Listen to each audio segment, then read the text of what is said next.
Welcome back to Hey Kentucky. Now we're here with Amy McGrath, and I want to ask you a little bit about Election Day and all that happened. I think you probably in the last couple of weeks started to look like you could win, but there is a part where I'm sure on Election Day that has to be a nerve-wracking experience. Yeah, obviously it was the first one for me. So, you know, it's because you're not in control anymore.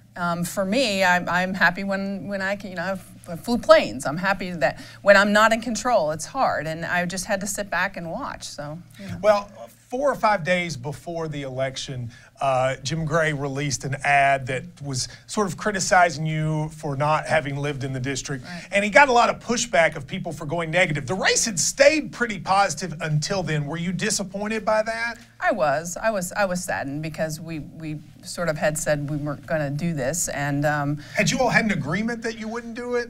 You know, it's one of those things where campaigns sort of talk and say, hey, let's not do this. And really, remember when Jim Gray got in the race, you know, we were sort of counseled by his campaign. My campaign was sort of counseled by his campaign. Don't go negative. Don't go negative. It's just going to hurt, you know, hurt the person that wins. And I said, I took a step back at that point, and I said, you know what, that's right. And we need to make sure that we have the strongest nominee to flip the seat. And so I decided, you know, this is the right thing to do, is to not go negative here. And I'm very proud of the fact that we stuck by that. And he conceded to you on election night. Do you feel like you will have his full support in November? I do. I mean, I think Jim Gray wants to defeat Andy Barr too, and so does Reggie Thomas. And both of those gentlemen, by the way, I think are amazing public servants. And I have, you know, just nothing but good things to say about them, and a lot of people like them. I mean, what we saw in this primary was really incredible. People really like Jim Gray, and they really like Reggie, and they really like me too. So it's hard. As we get now, all right, you move to Andy Barr. Now, Andy Barr has a lot of money raised, a lot of support from the National Republican Party. It will be a race that they certainly want to keep. What are your thoughts on how Andy Barr has done his job, and sort of what do you think are your ways to sort of, you know, how you would be different in going forward? Well, this district is a purple district. It's a swing district. And Andy Barr has voted with his party, with Donald Trump, 96% of the time. That's not really representing the people here. And so how am I going to be different? You know, you need somebody who is an independent voice, who's actually going to represent the people here. We're a very interesting district because, you know, you have the progressive Lexington Center surrounded by more conservative counties. And so you need somebody that can represent everyone. And that's not Andy Barr. Well, Andy Barr might say, you know what, you're right, I have voted with Donald Trump this many times, but Donald Trump won this district by a significant margin, more than any Republican presidential candidate ever did. Do you think maybe his votes do represent the district? Well, I mean, I can't see myself voting for any president 96% of the time.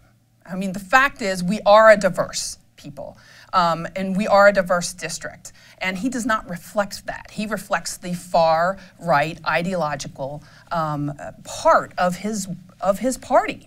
And that's who he follows. It's not really listening to the people. And one of the things that I'm really proud of, and it's sort of a big experiment of mine, can you run for office and can you listen to the people? Can you actually try to represent all the people? It's one of the things that I love. You know, my husband's a Republican. It's not like he couldn't vote for you in the primary, right? He couldn't.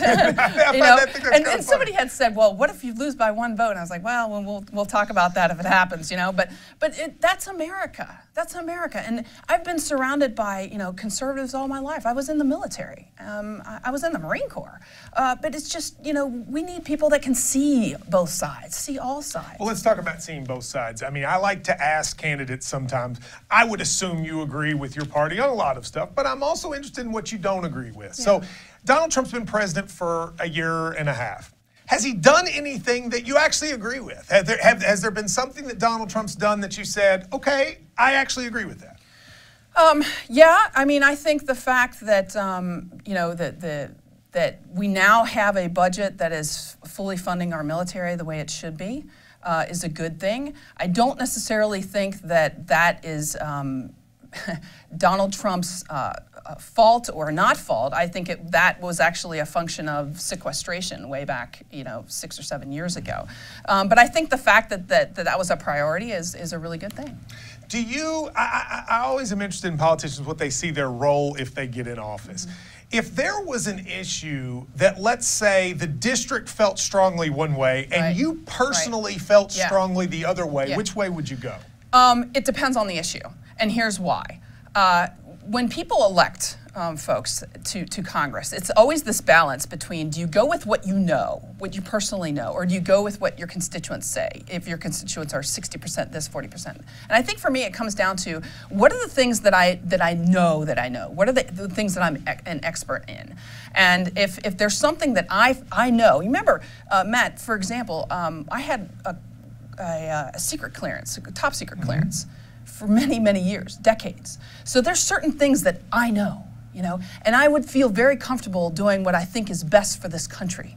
And I will do that, even if it's unpopular, okay? But then there are other things where I feel like, you know what, I don't know a lot about this, and maybe I need to represent what the people, or vote for what the people think here and be a So it would be on an issue by issue? It really would, yeah. I mean, I just can't make a stake, I put a stake on the ground and say one way or the other. All right, well, we appreciate it.